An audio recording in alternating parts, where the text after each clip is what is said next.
Saya ingin sekali ikut kajian seperti ini. Adakah kajian seperti ini di Blitar? Ini adalah pengalaman pertama saya mengikuti kajian seperti ini, dan saya ingin orang tua saya khususnya ibu juga ikut kajian seperti ini agar beliau pun tahu bahwa tugas perempuan adalah bekerja di rumah. Jazakallahu khairan. Ya, makasih banyak atas pertanyaannya. Hadirin yang dirahmati oleh Allah Subhanahu wa taala, hukum bekerja bagi wanita yang sudah bersuami dan punya anak dua seperti ini, hukumnya boleh apa tidak? Hukumnya boleh dengan syarat. Yang pertama, pekerjaannya halal, terus juga lingkungannya kondusif, jauh dari fitnah. Terus yang ketiga, ini penting, tidak melalaikan kita dari kewajiban kita, karena Nabi SAW bersabda, menekankan kepada ibu-ibu sekalian, wal mar'atu ra'iyatun wa mas'ulatun an baiti zawjiha wa auladih. Dan wanita adalah, atau wanita akan ditanya, wanita adalah pemimpin, penanggung jawab urusan rumah dan anak-anak, dan dia akan ditanya pada hari kiamat tentang dua hal tersebut. Jadi pertanyaannya, kalau kita kerja, kira-kira rumah tercover apa tidak? Rumah berantakan atau enggak? Karena ditanya loh, tuh ruang tamu disapu apa enggak, terus spray digantinya berapa lama, 3 tahun sekali atau 4 tahun sekali atau 4 hari sekali, itu ditanya sama Allah Subhanahu wa taala. Itu semua ditanya. Terus anak-anak gimana nih gitu loh, anak-anak seperti apa? Ini yang perlu kita camkan bersama-sama. Kalau ternyata kita tidak bisa memberikan hak anak-anak kita, maka kita berdosa. Kita berdosa dengan menelantarkan mereka. Bukan dengan bekerja, tapi dengan menelantarkan mereka. Apa yang harus kita lakukan? Kalau kita tidak bisa mengcover, ya kita harus fokus. Tapi ibu tidak mengizinkan. Hadirin, taat kepada orang tua itu bagus, wajib. Dan ini atau sikap yang bertanya menunjukkan dia punya banyak sekali sifat kebaikan. Tapi mutlak apa tidak? Tidak mutlak. La ta'ata li makhluqin fi ma'siyati khaliq. Tidak ada ketaatan kepada makhluk jika mengundang atau jika bermaksiat kepada Allah Subhanahu wa taala. Jadi kalau akhirnya anak nggak keurus, walaupun orang tua tidak setuju, dengan berat hati kita bicara dengan baik-baik bahwa kita tetap harus berada di rumah. Tapi bicarakan baik-baik. Jangan kasar gitu loh, hadirin. Dan yang perlu kita ingat, hak anak kita bukan hanya uang, hadirin, bukan hanya uang, tapi yang terpenting dari itu semua adalah agama, pendidikan.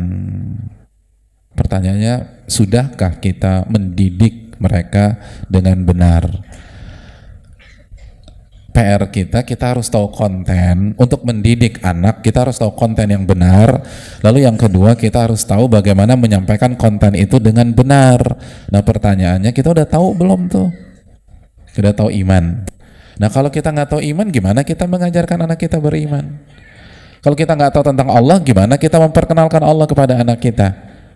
Oke, saya sudah khatam. Pertanyaan berikutnya, sudah bisa disampaikan dengan benar atau belum?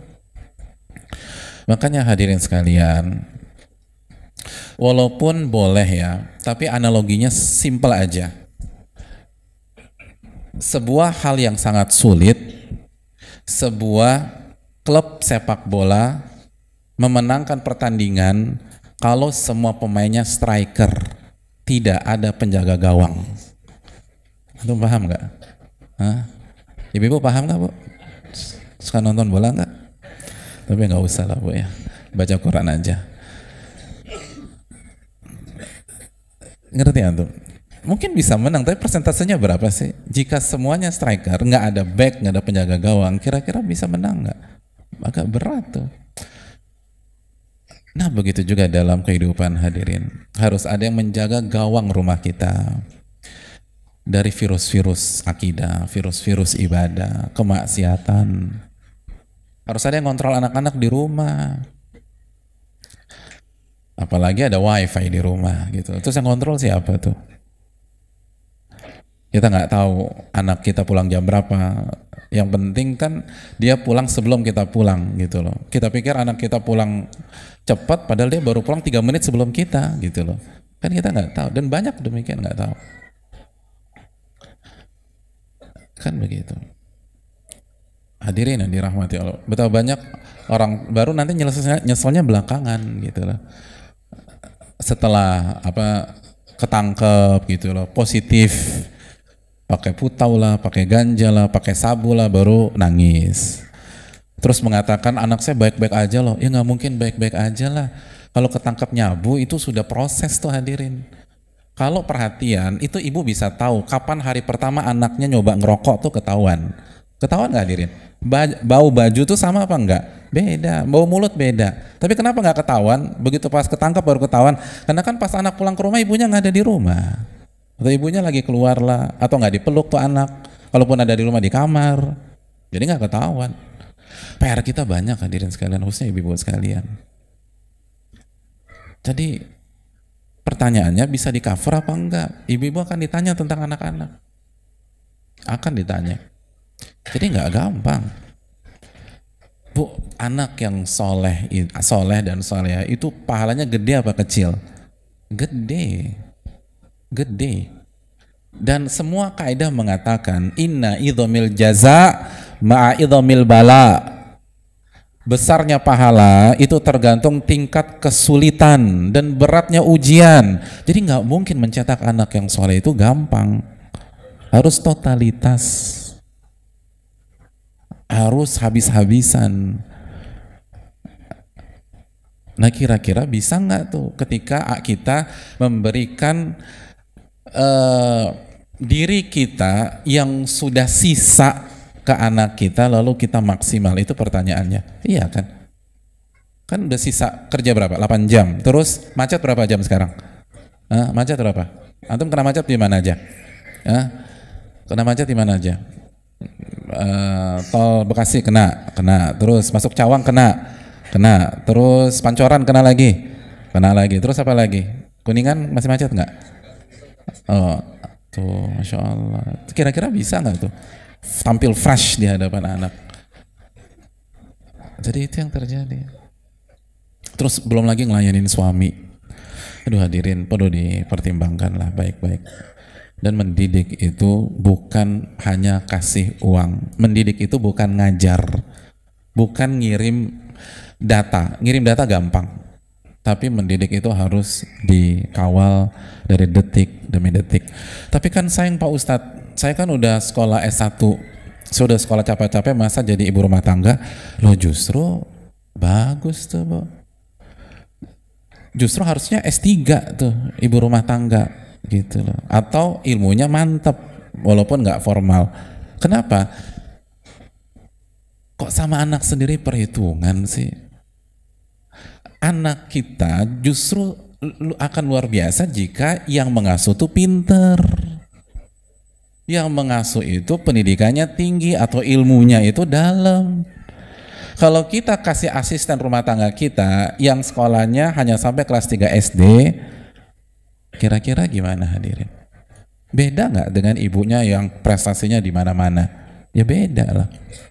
Tanpa bermaksud meremehkan yang hanya lulusan SD, enggak, tapi kita bicara pada porsinya. Saya ingin tanya sama, kalau antum nih, atau misal ibu-ibu, misalnya punya gadget harganya di atas 10 juta, atau punya dompetnya kebuka, isinya $100, dan kita lupa berapa persisnya. Kalau enggak 10.000, antara range 10.000 sampai 20.000 US, ketinggalan tuh dompet kebuka di ruang tamu, ketinggalan. Pas di tengah jalan kita ingat, ya Allah dompet kebuka isinya uang dolar, terus saya lupa lagi, range-nya cuma 10 sampai 20 ribu, jadi keambil 2.000 3.000 nggak ketahuan tuh. Saya ingin tanya, balik lagi apa enggak? Pas mau balik lagi, tenang aja, kan ada mbak di rumah, nggak usah balik, ada mbak. Biasanya kata orang apa? Aduh nggak bisa deh, aku tetap nggak tenang, aku belum percaya, karena ini duit nih, dolar, balik lagi, gitu loh, balik tuh dolar, padahal ada mbak. Tapi kalau anak ketinggalan, Oh tenang aja, ada mbak. Masya Allah, ada mbak tuh, aman gitu. Jadi kalau anak safety kita, mau kita nggak tahu dia kejedot kayak, mau dicubit-cubit lah sama tuh, kejadian nggak kejadian, dicubit-cubit, dijedot-jedotin, iya kejadian. Tuh mbaknya putus sama cowoknya di kampung, jadi ininya sansaknya siapa? Anaknya. Nggak semua, tapi ada kasus begitu. Dan itu kan nggak ketahuan. Tiba-tiba pas pulang udah mandi, udah segar, udah wangi. Jadi kita suka lucu nih. Jadi gadget tuh kita nggak mau tinggalin. Nggak percaya kita kalau gadget kita taruh mbak. Tapi anak percaya tuh, hebat ya logikanya ya. Saya nggak tahu pakai rumus apa. Kayak di ilmu fikih saya belum belajar begitu. Hebat tuh, masya Allah. Berlian tuh nggak berani, nitip ke mbak tuh nggak berani. Berlian harga 50 juta, 150 juta. Berani nitip ke mbak? Enggak, berlian. Tapi anak titip gitu. Titip. Bismillah lah. Bismillah tawakkaltu 'ala Allah la haula wala quwwata illa billah. Kenapa berlian nggak begitu juga? Titip aja terus bismillah tawakkaltu 'ala Allah la haula wala quwwata illa billah. Hadirin, kejadian di lapangan. Ternyata pas dianya pergi nggak tahu tuh anak diapain. Itu bicara yang ekstrim, belum lagi edukasi yang dalam. Antum ya, kecuali kalau antum punya punya mbak yang ngerti bagaimana mengajarkan tauhid kepada Allah, tahu rukun-rukun sholat, lalu yang diperdengarkan murattal gitu, sambil gendong hari Jumat baca surat Al-Kahfi, terus baca zikir pagi petang, ya nggak masalah gitu, itu aja. Jadi kita nggak bermaksud meneriskan siapapun, tapi kita bicara fakta aja. Jadi sebenarnya banyak orang itu secara lisan nggak disebutkan, tapi secara perlakuan anaknya lebih murah daripada emasnya, anaknya lebih murah daripada berliannya, anaknya lebih murah daripada gadgetnya. Nasallallahu alaihi dan tidak ada maksud menyinggung siapapun. Allah ta'ala alam. Dan adapun kajian yang ditanyakan, insya Allah ada, tapi saya nggak tahu, coba nanti saya tanyakan dulu ya.